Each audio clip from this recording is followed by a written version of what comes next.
เอพาสาวๆถ่ายรูปพี่น้องพี่สาวบันตักแดดถ่ายรูป1 2 3กับดอกจำปาพาพี่น้องมาวัดลาวพุทธารามเซนดิโกแคลิฟอร์เนียอยากถ่ายรูปบ่อยากอยู่ ให้เบาให้บ้านเจ้าให้ฟังเอาแม่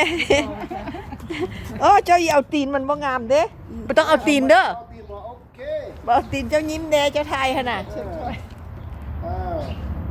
2 3ออกเต ธรรมชาติแมวก็ได้ธรรมชาติแมวก็ได้คนไทยนี่งามแล้วบ่คนไทยน่ะเพราะว่าบ่ให้เอาตีนเนาะ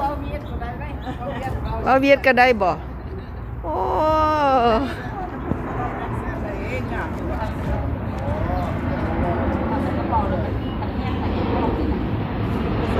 นี่พี่น้อง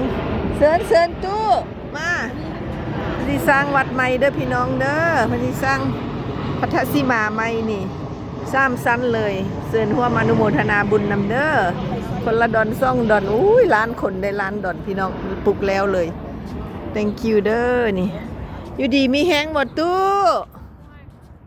มีแฮงที่ได้ย่าง3 ขาวันนี้ มันจึงย่างไว้3 ขาจึงค่อยย่างไว้3 ขาไปอยู่ดีมีแฮงอยู่ไหนนั่งอยู่โต๊ะไหนเพิ่น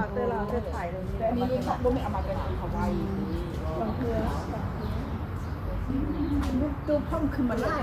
งามเนาะงามหลายทรงผมเพราะได้เฮ็ดผมเราก็อุกใจหมดเพราะผมเราลายแล้วแข้งอีกดัดบ่กูจักเทื่อเจ้าละซั่นคนลาวเขาว่าเจ้าละงามคนเดียวอยู่พูนสเปเชียลแกสนั่งอยู่พี่เดียวนี้นางสาวนี่เนาะแม่นไผเกาะจังหวัดยังเกาะเจ้าอยู่จังหวัดยังเกาะอันนั้น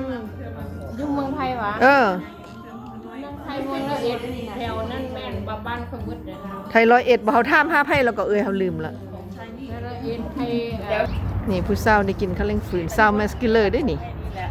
บิ๊กมัสโซลูกเฮ็ดแต่อันนี้ผู้สาวมาแต่นอร์ทแคโรไลนา